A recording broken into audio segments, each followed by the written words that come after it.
Good morning সবাইকে আমার নতুন একটা ব্লগে অনেক অনেক স্বাগত। আশা করি তোমরা সবাই খুব ভালো আছো, সুস্থ আছো আর হাসি খুশিতে আছো।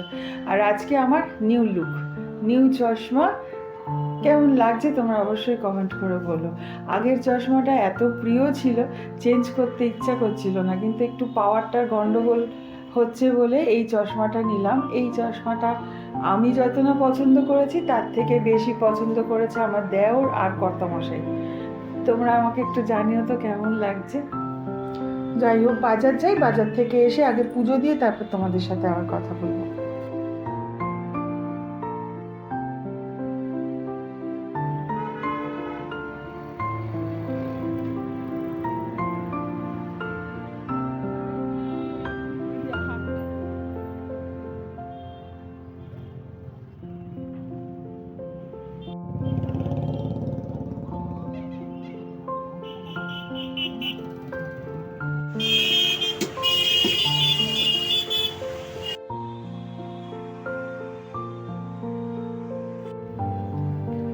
আর এইদিকে নিয়ে এসেছি কাতলা মাছ, আজকে একটু দই কাতলা করব। আজকে লাউ শাক এনেছি, লাউ শাক না, এটা কুমড়ো শাক, আমার কি ফেভারিট। কিন্তু শ্বশুর শাশুড়ি থাকতে এত শখ করে তিনজনে মিলে খেতাম, আজকে একা একাই খেতে হবে, কারণ ছেলে মেয়ে অত ভালোবাসে না খেতে। একটা ব্রাশ এনেছি।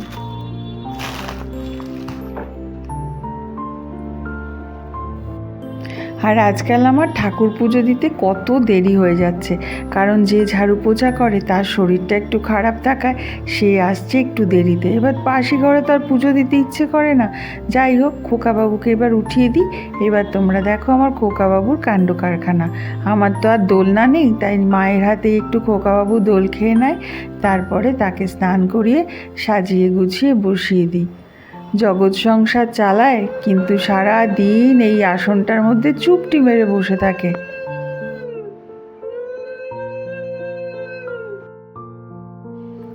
এই নাও খোকাবাবু, এবার মায়ের হাতের একটু আদর খেয়ে বাসি হাতে চুপটি করে বসে জগৎ সংসারের সকলের মঙ্গল করো।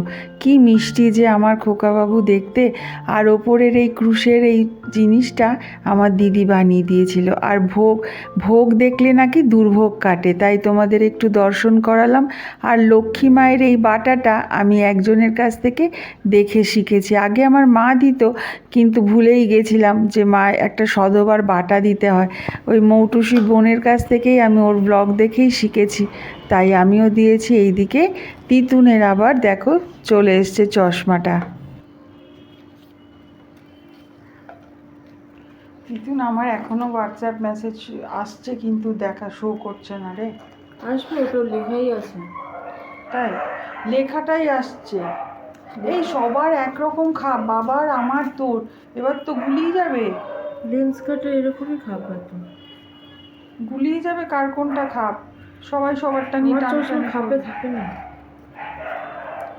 হ্যাঁ, সবাই ওই একটা করে কাপড় পেয়েছে চশমা মোছার। তোরটা আর আমারটা প্রায় কাছাকাছি, তাই না? আমার এই সাইডে ব্লুটা আছে, ওটা ব্লুইশ গ্রিন, টার্কয়েজ টাইপের।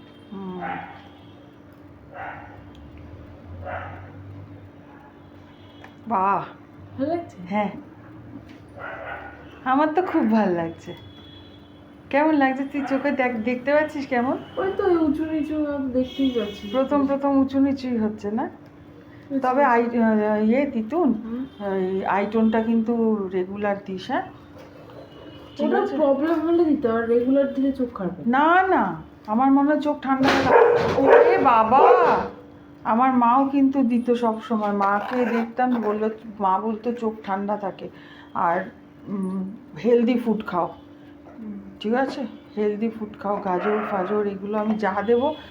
কি কি কি আমাকে সব খাওয়ানোর পরে সব বললে আমার মাথা গরম হয়ে যাবে।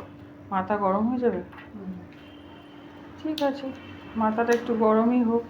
আর আজকে সকাল থেকে ব্রেকফাস্ট করার এখনও সময় পাইনি, জানো। পেটে প্রায় 8-10টা চুহা ডন মারছে। তাড়াহুড়ো করে নিতে গিয়ে কড়াইয়ের মধ্যে বাটিটাই গেল পড়ে। কত কাজ যে একসাথে করতে হয়। আর আজকে এত তাড়া আর এত তারা, কারণ কি বলো তো, মাসের প্রথমেই বাজার হাটগুলো করার থাকে। এইদিকে আমি কলার যত খোসা, পেঁয়াজের খোসা, রসুনের খোসা এগুলো জলে ভিজিয়ে রাখি। এইগুলোও আমি কিন্তু শিখেছি আমার আরেকটা বান্ধবীর ব্লগ দেখে। সেই বান্ধবী গাছ নিয়ে ব্লগ বানায়, দোলা, ওর থেকে শিখেছি। এইগুলো জলে ভিজিয়ে রাখি, সেই জলটা যখন আমি দিয়ে দিই গাছে, গাছগুলো কিন্তু বেশ হচ্ছে। আর এই দেখো, আমি সেই দিন আগের ব্লগে দেখিয়েছিলাম লেবুর রস আইস কিউব বানিয়ে রেখে দিয়েছিলাম। এখন বেশ সুবিধা হয়েছে, তিতুনদের আর ওই কাটো, তারপরে রস করো, এগুলো করতে হয় না। সুন্দর একটা একটা আইস কিউব নিয়ে নিলেই লেবুর রস কমপ্লিট। এরকম করে 2টো কিউব লাগবে, কারণ একটা কিউবেই আমাদের শরবত হয়ে যাবে। এবার আবার দিয়ে দে ফ্রিজে। ওই রাবারের বেলটা নষ্ট হয়ে গেছে না। আর আজকে দুপুরের লাঞ্চ মেনুতে বানাচ্ছি এইদিকে লাল শাক আর কুমড়োর ডগা নিয়ে এসেছিলাম। সেই কুমড়োর ডগা, আলু, কুমড়ো বেগুন দিয়ে একটা তরকারি বানাবো আর দই মাছ বানাবো। যাই হোক, আজকের ভিডিওতে আর তোমাদের সাথে রান্না শেয়ার করব না, কারণ আজকে আবার বিকেলে একটু বেরোবো। এখন একটু লেবুর শরবত খেয়ে নিই। আর আমাদের এখানের গরমের কথা আর তোমাদের কি বলবো, বৃষ্টি বাদল যাও বা হচ্ছে, গরম তো কমছে না। এবার লেবুর শরবত, কোনো জলই আর শরীর ঠান্ডা করতে পারছে না।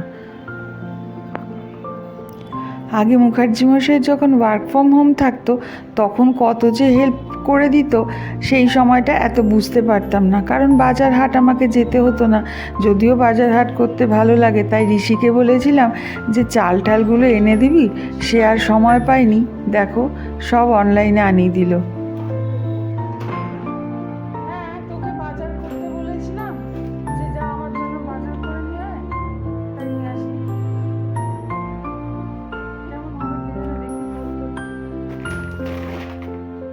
ভাই, আমার স্ট্যান্ড ফ্যান সব উড়ে যাচ্ছে।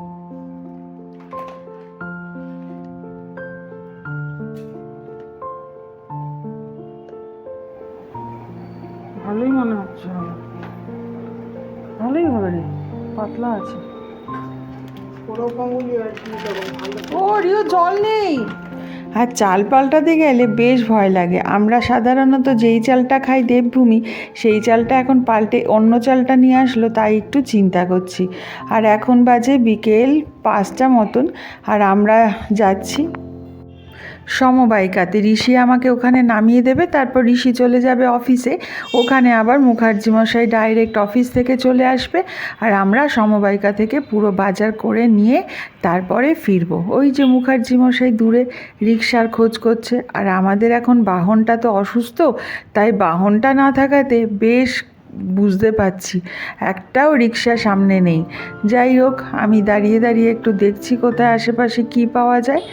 অনেকটা দূর টানতে হবে রিকশা স্ট্যান্ড অবধি। ট্রেনে দেখো মুখার্জি মশাই প্রায় স্নানই করে গেছে। তোমরা কখনো কেউ এইরকম গাছের তলায় বসে রাস্তার চা খেয়েছো?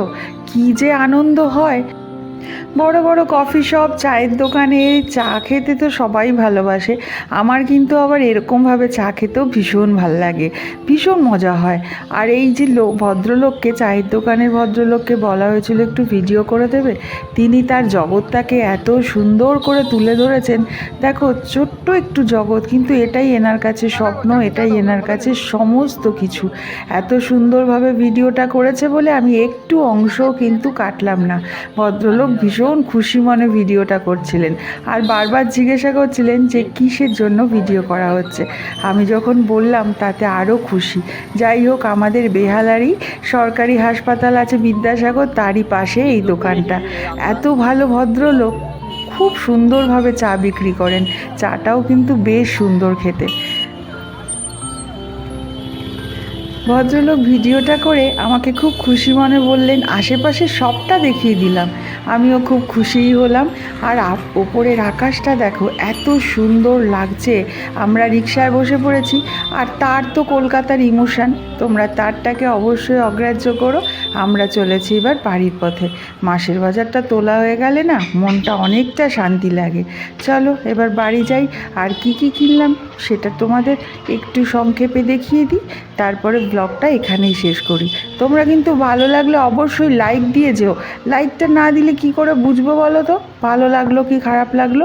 আর হ্যাঁ, নতুন যারা দেখছো তারা কিন্তু ভালো লাগলে অবশ্যই সাবস্ক্রাইব করো, নইলে আমার আস্তে আস্তে ব্লগ করাই বন্ধ হয়ে যাবে। কি আর করব, তোমাদের যদি ভালো লাগে অবশ্যই একটা লাইক করে আমাকে সাবস্ক্রাইব করো। আর নিজের মতামত অবশ্যই জানিও, খারাপ লাগলেও বলবে, ভালো লাগলেও বলবে। আজকের জন্য এখানেই শেষ করি। এই যে আমার মাসের সমস্ত বাজারটা করে নিয়ে এসেছি, চলো তাহলে এগুলো এবার গোছাই। তোমরা নিজেদের অনেক খেয়াল রেখো, সুস্থ থেকো, আর তোমাদের সাথে দেখা হবে পরের একটা ব্লগে। ততক্ষণের জন্য বাই, গুড নাইট।